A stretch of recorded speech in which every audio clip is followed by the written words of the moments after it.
তো কি দায়িত্ব ছিল? কোরআন শরীফে আছে, ওয়া'মুর আহলাকা বিস-সালাহ ওয়াসতাবির আলাইহা।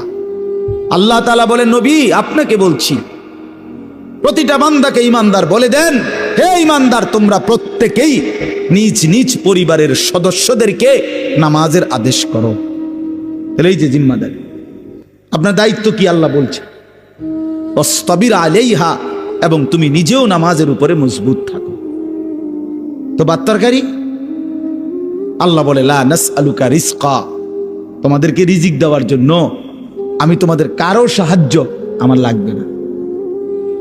নাহনু নারযুকুকা, আমি একাই সকলকে রিজিক দেব।